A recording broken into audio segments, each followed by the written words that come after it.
Hello students, let's learn numericals from the magnetic materials. अब तक का जो थ्योरी हो चुका है उसमें से 1 मार्क्स के क्वेश्चन रह गए थे। आप टेक्स्ट बुक के पीछे जो क्वेश्चंस लिखे, answer in brief, that is depending upon how at the curio temperature ferromagnetic paramagnetic material में कैसे चेंजेस होते हैं, आप देख लीजिए, वो उतना कर लीजिए और ये न्यूमेरिकल्स कर लेंगे तो आपका ये चैप्टर अच्छे से हो जाएगा। ठीक है, तो first numerical will be the susceptibility of a paramagnetic material. Text book का ही क्वेश्चन है, तो जो इजी है वही लेंगे और ऐसे ही क्वेश्चंस आने वाले, बहुत क्लमजी क्वेश्चंस आपको नहीं आने वाले। So the susceptibility of a paramagnetic material Xi at 27 degree. It is Xi at 27 degree. At what temperature its susceptibility will be Xi by 3. तो कोई एक टेम्परेचर है जिस पे आपको ससेप्टिबिलिटी पता है, तो Xi by 3 होने के लिए कितना टेम्परेचर लगेगा वो आपको निकालना है। तो डिग्री सेंटीग्रेड में टेम्परेचर है, उसको सबसे पहले हम डिग्री केल्विन में कन्वर्ट करेंगे by adding 273 degree to it. So let's for the first susceptibility Xi1 will be equal to Xi as per the condition, और टेम्परेचर आपका है 27, उसको अगर हम 273 में ऐड करेंगे तो वो बन जाएगा 300। इजी क्वेश्चन है, 2 मार्क्स के लिए, और अच्छे से कर सकते हैं, कोई भी कर सकता है। So the second susceptibility will be Xi by 3. What is T? Now what is the relation between susceptibility और temperature? कौन बताएगा? By the Curie's law. Curie's law क्या है? Xi will be inversely proportional to the temperature. तो Xi2 upon Xi1 will be inversely है, तो T1 by T2 आएगा। ठीक है, देन T2 हमको चाहिए तो हम T2 को यहाँ पे रिवर्स कर देंगे। So Xi1 by Xi2 will be into T1 will be equal to T2.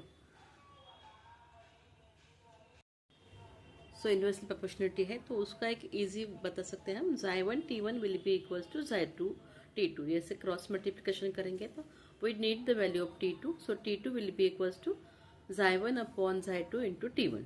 तो Xi1 was Xi and Xi2 was Xi by 3 multiplied by 3, and the answer is coming to be 900 degree kelvin. उसमें से 273 minus कर देंगे तो आपके पास में बचेगा 627 डिग्री सेंटीग्रेड। 2 मार्क्स का क्वेश्चन आ सकता है। Second numerical will be depending upon the torque. Chapter के स्टार्टिंग में ही आपका डेरिवेशन है, सो उस पे से सिर्फ हम न्यूमेरिकल्स कर रहे हैं यहाँ पे। So the magnetic dipole of magnetic moment that is 5 ampere metre square. ये ऐसा कोई डायपोल है जिसका मोमेंट आपको पता है। It is placed in a uniform magnetic field of induction 10⁻³ T। Magnetic field induction मतलब B की वैल्यू आपके पास में है, और मैग्नेटिक फील्ड भी आपके पास में दिया है, मैंने मैग्नेटिक मोमेंट का वैल्यू दिया है, एम्पियर मीटर स्क्वायर मतलब मैग्नेटिक मोमेंट का वैल्यू दिया है। Now we are going to find the magnitude of the maximum torque acting on the dipole. शुरू में बताया है व्हाट इज द रिलेशन, अगर आपके पास में M है B है तो उनके बीच का टॉर्क जो है उनको रोटेशनल मैग्नेटिक मोमेंट को रोटेट करता है। So tau will be equals, that is the torque will be equals to MB sin थीटा। अब मैक्सिमम टॉर्क है तो मैक्सिमम कब बनेगा, जब उनके बीच का थीटा का वैल्यू होगा 90 डिग्री का, और sine theta will be equals to 1। So tau will be equals to M multiplied by B, and the answer will be 5 × 10⁻³ newton metre. So the maximum torque on the dipole will be 5 × 10⁻³ newton metre. आने वाला question है, क्योंकि जितने आपके पास में derivation है chapter में या फिर जितने फॉर्मूले हैं उसी के बेस पे आपका जो क्वेश्चंस आने वाले हैं वो आएंगे। लास्ट में हम लिखेंगे the maximum torque on the dipole is 5 × 10⁻³ newton metre. अभी एक जहाँ पे न्यूमेरिकल है जिसमें मोमेंट ऑफ इनर्शिया का बारे में बताया गया है, तो मोमेंट ऑफ इनर्शिया से रिलेटेड एक ही फॉर्मूला है, इसका भी डेरिवेशन मैंने स्किप किया। आप सिर्फ न्यूमेरिकल कंसिडर करो, क्योंकि वैसे आते नहीं है पर न्यूमेरिकल सिंपल से जरूर आएगा। तो सॉल्व न्यूमेरिकल आपके टेक्स्ट बुक में है, मोमेंट ऑफ इनर्शिया से रिलेटेड वही फॉर्मूला यहाँ पे लगाया है। 3 मार्क्स का क्वेश्चन आ सकता है। सो रीड करेंगे न्यूमेरिकल को। क्या है, magnetic needle of magnetic moment, जिसका मैग्नेटिक मोमेंट आपके पास में है 2 × 10⁻² एम्पियर मीटर स्क्वायर, और उसका मोमेंट ऑफ इनर्शिया को उसने दिया है 7.2 × 10⁻7 kg मीटर स्क्वायर। तो समझ में नहीं आता तो बताया था कि यूनिट में से आप कंसिडर करोगे तो क्या है। इस place in uniform magnetic field में रखा है नीडल, जिसका मोमेंट भी दिया है, मोमेंट ऑफ इनर्शिया भी दिया है। अब वो नीडल क्या कर रही है, it performs 10 complete oscillation in 6 second. 6 second में उसका 10 का ऑसिलेशन हो रहा है। मतलब क्या हो सकता है कि एक ऑसिलेशन के लिए कितना टाइम पीरियड है वो हमको निकालना है। तो 6 / 10 will be it's time period, और हमको निकालना है magnitude of the magnetic field. तो मोमेंट ऑफ इनर्शिया से रिलेटेड ओनली एक ही फॉर्मूला आपके पास में है, तो ये मतलब समझने वाली बात है कि एक ही फॉर्मूला लगेगा, एकदम श्योर शॉर्ट फॉर्मूला है। तो उसको करेंगे, न्यूमेरिकल के लिए आगे बढ़ेंगे। तो आपके पास में था डायपोल मोमेंट दिया है आपका 2 × 10⁻² ampere metre square, moment of inertia 7.2 × 10⁻7 kg metre square.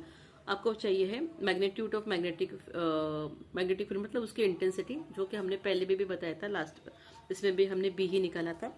अब टाइम पीरियड आपको कितना दिया है कि 6 सेकेंड में 10 रोटेशन बनने वाला है। तो टाइम पीरियड एक रोटेशन के लिए कितना time, that will be equals to 0.6 second.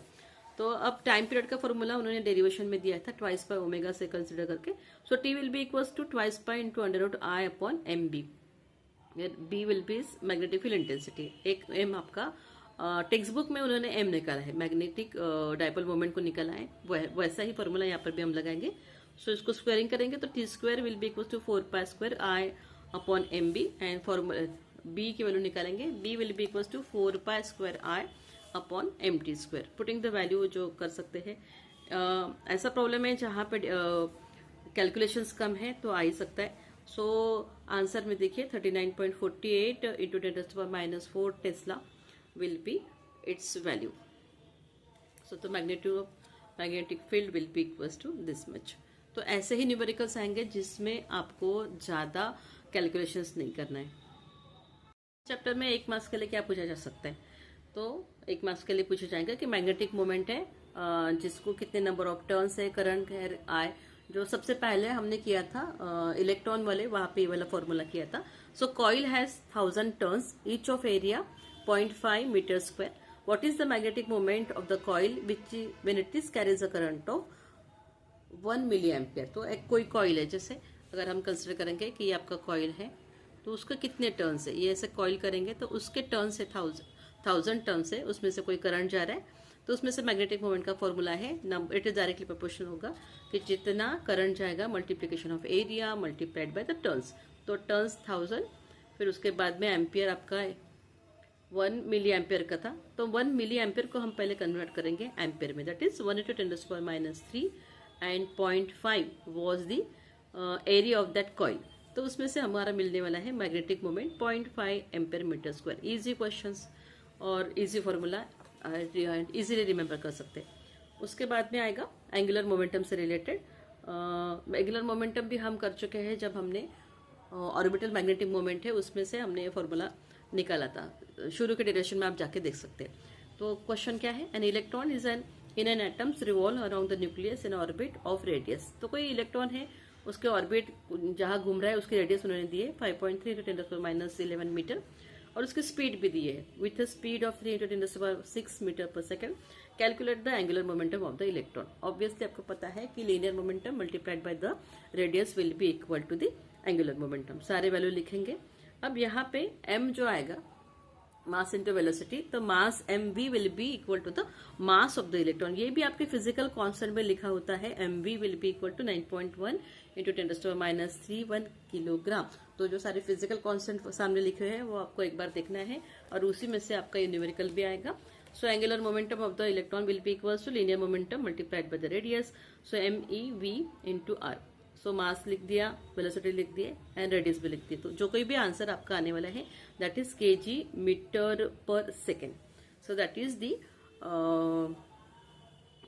Unit for the angular momentum. कैसा है, मास जो है किस में गिनेंगे, kg में। वेलोसिटी का फॉर्मूला आपके पास में पता है metre per second multiplied by the radius, तो फॉर्मूला में यूनिट बन जाएगा kg metre square per second. Metre per second था वेलोसिटी का, multiplied by the radius. This is you have to remember the unit. Then last वाला एक numerical करेंगे। So last numerical it is about the orbital magnetic dipole moment, जिसका हमने MO शुरू में ही हाफ EVR वाला डेरिवेशन किया, उसी से बेस वाला न्यूमेरिकल करेंगे। Well trying to do the minimum numericals and जितना मैक्सिमम इंपॉर्टेंट क्वेश्चंस आ सकते हैं वही करेंगे, तो कम वक्त में आप ज्यादा पढ़ाई कर सकते हैं। सो calculate the orbital magnetic moment of an electron in the second Bohr's orbit. Second orbit में वो जाने वाला है and the radius of the orbit is 2.126 angstrom unit. तो उसको हम पहले कन्वर्ट करेंगे मीटर्स में। ऐसे ही न्यूमेरिकल्स लूंगी जिसमें कुछ तो भी कन्वर्शन लिया है, जिसमें कोई बेसिक फॉर्मूला है जो आप लर्न करके कर सकते हो। And the orbital speed of the electron in the orbit is 1.09 into 10⁻⁶ metre per second. तो रेडियस आपको दिया है एंगस्ट्रॉम यूनिट में, उसको हम पहले कंसिडर करेंगे मीटर में, ये आप ध्यान में रख दो। 1 angstrom unit will be equal to 10⁻⁻10 metres, and अगर आप उसको सेंटीमीटर में कंसिडर करने वाले तो that will be equal to 10⁻⁸ centimetre. तो इसके हिसाब से अगर सेंटीमीटर में तो हमको कन्वर्शन करना है। उसके बाद में स्पीड दिया था, यहाँ पे दी थी ई। सो ई हियर क्या है, ये है आपका चार्ज ऑफ इलेक्ट्रॉन। पहले वाले न्यूमेरिकल में हमने मास कंसिडर किया था, तो ये फॉर्मूला आपको लर्न होना ही चाहिए। सो ऑर्बिटल, इसका डेरिवेशन पे कर चुके हैं। So orbital magnetic moment will be equals to half EVR। तो formula will be m0 equals to half EVR। Charge of the electron 1.6 × 10⁻⁹, जिसकी स्पीड चल रही थी 1.09 × 10⁻⁶ है। फिर रेडियस था जिसको हमने कन्वर्ट किया था मीटर में। सारे 10 के पावर्स को कैलकुलेट कर दो, यहाँ पे हमने 2 से डिवाइड कर दिया 0.8। So the answer is coming to be 18.53 × 10⁻23 और मैग्नेटिक मोमेंट है तो एम्पियर मीटर स्क्वायर उसका यूनिट है। सो दिस आर द फॉर्मूले जिसके बेसिस पे हमने न्यूमेरिकल्स दिया था। पहला था related to the susceptibility and the temperature, that is Curie's law का एप्लीकेशन है। उसके बाद में मैग्नेटिक मोमेंट, अगर कोई कॉइल है जिसका n नंबर ऑफ टर्न्स है, करंट जा रहा है उसमें से NINA, तो उसका इजी वाला फॉर्मूला। उसके बाद में एक था आपका टॉर्क को निकालने के लिए, तो that is mb sin theta. फिर थर्ड वाला जो था वो time period in terms of the moment of inertia. अगर किसी कहीं पूछ रहा है कि आपको मैग्नेटिक मोमेंट का और मोमेंट ऑफ इनर्शिया का रिलेशन वाला प्रॉब्लम है तो ये फॉर्मूला आएगा। उसके बाद में था angular momentum of electron, that is angular momentum will be equals to linear momentum multiplied by the radius. And last वाला डेरिवेशन जो आपने कर चुके हैं उसी का फॉर्मूला।